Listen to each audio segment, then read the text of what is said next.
it's moving.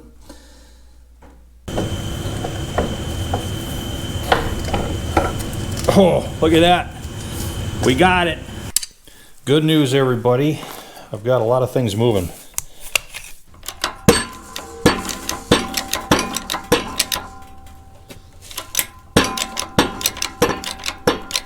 Spider is still stuck to the hub. I might even make a tool. My brain's kind of telling me make a tool, but I don't know. We'll see.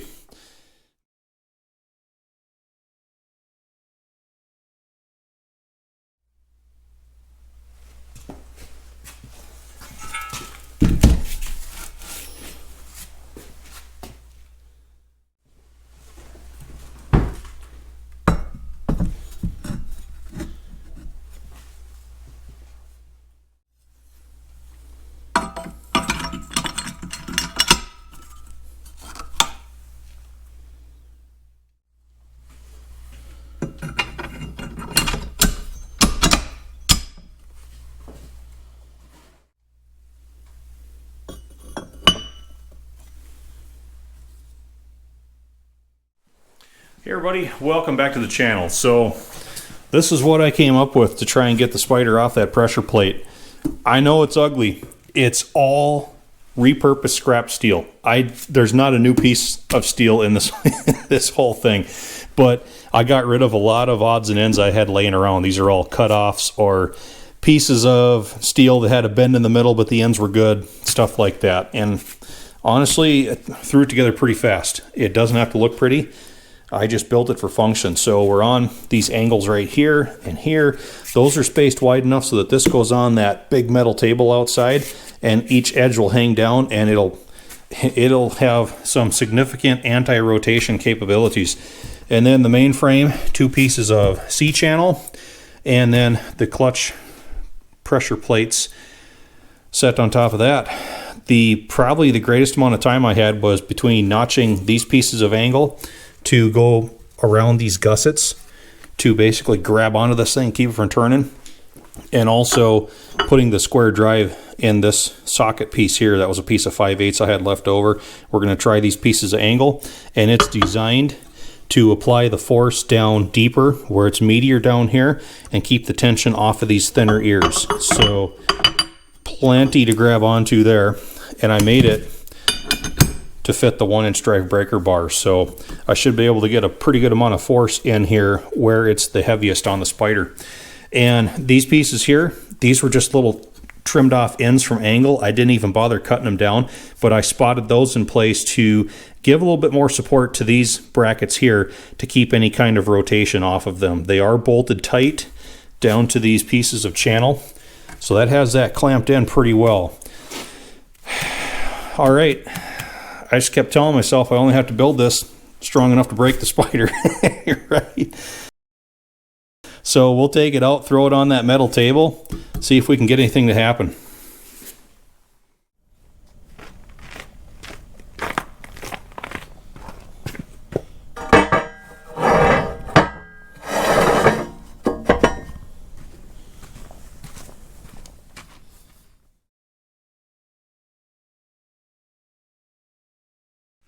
Okay, so I just gave it a try. Good news and bad news kind of thing.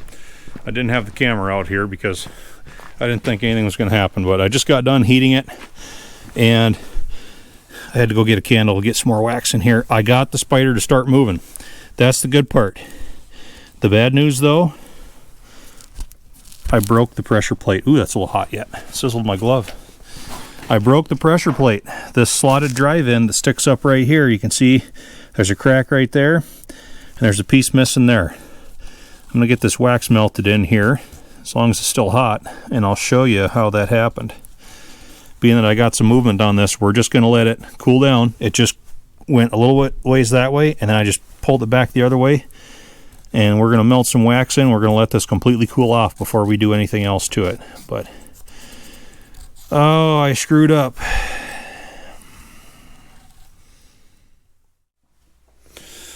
All right, so it's time for the report. I'm certainly not proud of myself here, but this is what happened. When I had the socket on this, and full disclosure, I had this cheater pipe on the breaker bar. That's how much force it took to initiate movement on that spider. So we're applying heinous amounts of pressure to this thing.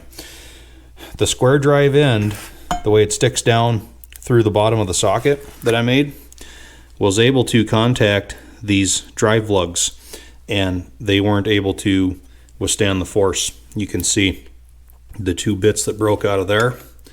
Just to give you an idea what we're looking at, those two drive lugs engage with that sleeve that goes through the input seal. That's their function. And this is a piece that's buried far enough in the machine. I wouldn't trust a repaired piece in this area if I had any other option to substitute another piece. So basically, I broke the pressure plate. It's the, oh, it'd be the front half of the pressure plate technically, to shed a little more light on what we're looking at. Here's 2115's pressure plate.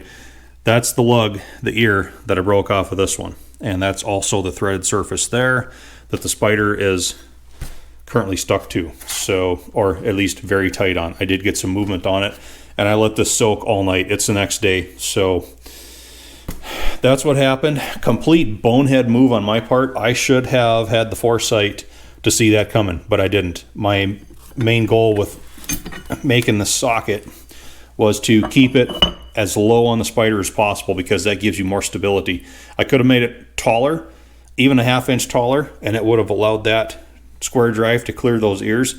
It wasn't even on my radar, never saw it coming. And the taller you get, the more unstable you get. So I was trying to keep it down low, keep it rigid, keep it square on there, and I made a mistake. So at this point, what's done is done. I have nobody to blame but myself, so we move on. But when I make a mistake like this, I try and learn from it, log it in the memory banks, and move forward, hopefully being a little bit smarter and not repeating the same old mistake again. So that's all we can do with it at this point.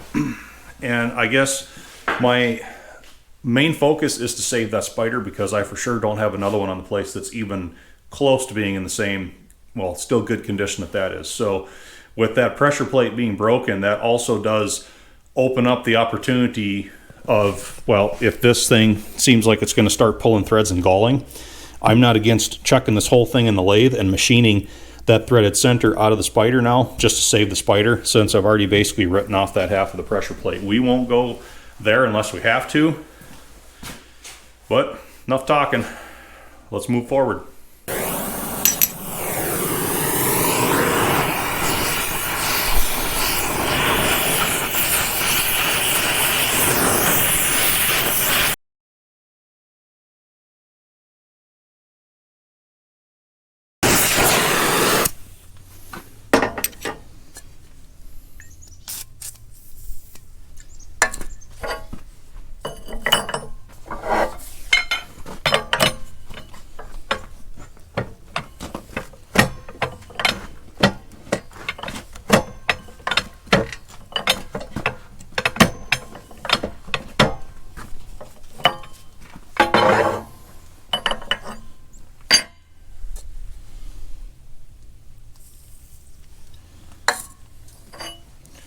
Stack of washers in the center keeps that square drive lug on the end of this bar from doing any more damage.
Well, it's off. Threads appear to be intact. I'll have to clean it up to really know.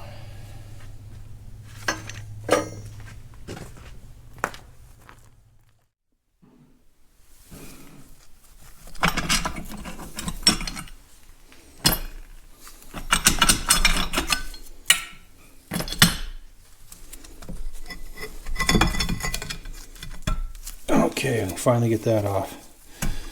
Yeah, the rust in there. Look at that scale. Ooh, boy, that's dirty. There's our clutch disc. Yeah, lots of rust. Wow. And the pressure plate. It's going to be interesting to see how badly pitted that really is.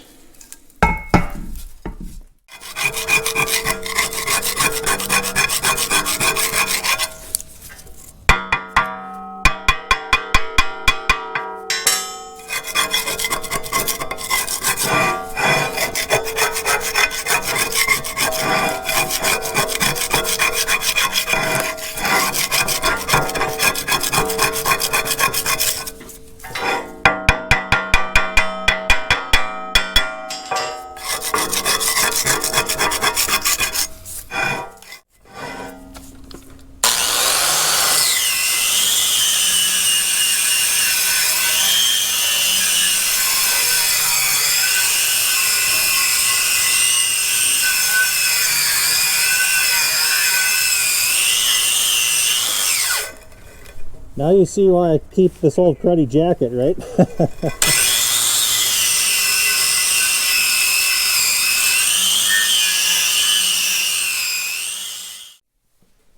Alright, so I've had some time to clean the parts and it's time to report the findings. Let me just say that breaking that pressure plate didn't quite put me as far behind as I thought it did. So I'll start with the good news, well, the really good news. I believe I've saved the spider. This was the one piece that I really wanted. Threads seem to be just fine. I don't see any cracks, any damage, and like I said earlier, that spring-loaded detent lock pin still plunges up and down, works just fine. This makes me happy. That's the one piece that I really wanted. So we did have a success there. Now, the more I look at these pressure plates, this is from 1113, by the way, the more I look at these, the less traumatized I am about having broken that ear. Granted, that was a stupid mistake on my part, completely avoidable, but I look at the pitting that are in these plates. Some of these holes, I'd say, are a 1/16 of an inch deep, minimum. The rear plate is not any better. The rust got in there and just, I don't know that I'd even try and get that to grind out. You need to have really good flat surfaces, free of pits, free of grooves, for a clutch to really work properly and work long term. They could refresh the surface here, but if there's still pits and low spots, that's the first place that rust is going to form, and eventually that will ball up. It'll get picked up by the clutch disc. It'll start grinding grooves in the disc, and it's just not a good long-term scenario. So we go to this set right here, and yep, that's out of poor old 2115. But I tell you what, I think Grandpa's watching out for me again. I'm pretty sure these are the discs that I'm going to go with. I cleaned them up, I inspected them. We have some slight heat checking in both of them, but we don't have the profound pitting, and I don't think these have ever been ground. I don't have any kind of a wear step in towards the inside. So in a roundabout way, even if I wouldn't have broken this tab, I think we would still be sitting exactly where we are right now. Yeah, we're doing the 2115 pressure plates, and I've already disassembled this one. We're ready to get it to the clutch shop, see if they can do some resurfacing on here. You see these 3 open holes? That's what came out of there. What those are little spring-loaded pucks that are meant to exert tension onto the rear plate, so when the clutch is released, it springs the plates apart, gets them off of the clutch disc, and reduces overall drag on the system. You can see 1113 was so rusty that none of the spring coils are even intact. All that stuff just fell apart. It's just, oh my gosh, it's just destroyed. But they're pretty easy to take apart. I've had them off before. They're just studs that are peened over on the backside with a washer under them. So you just grind or drill the back sides of them out. You can see here, that's what it looks like. And they step down to a smaller diameter where they go through that washer. That makes them easier to peen. And you can see the springs, which are actually a lot taller than you'd think. You can always tell what the exposed portion is because they're always bent and damaged. So I'll just turn 3 new pins. I'll get 3 new springs. I might even do some new washers, and we'll just do a full recondition on this when we put it back together. But everything is stripped and ready to be sent out for work. So like I said, even if I wouldn't have broke that plate, I think we'd have been sitting in the same place that we are right now. So I guess we had a twist of fate, and things, well, they kind of worked out the same regardless. So, but use it as a learning experience and move on. So we're going to cut the video right here. That was about 3 days worth of work trying to get all those bell housing components apart. And as pitted and destroyed as those pressure plates were, I'm kind of surprised we got any usable parts out of that bell housing. And actually, most of that stuff I'd say is good to go again. So a lot of cleaning to do on parts here, but we'll keep at it. Thanks for watching, everybody.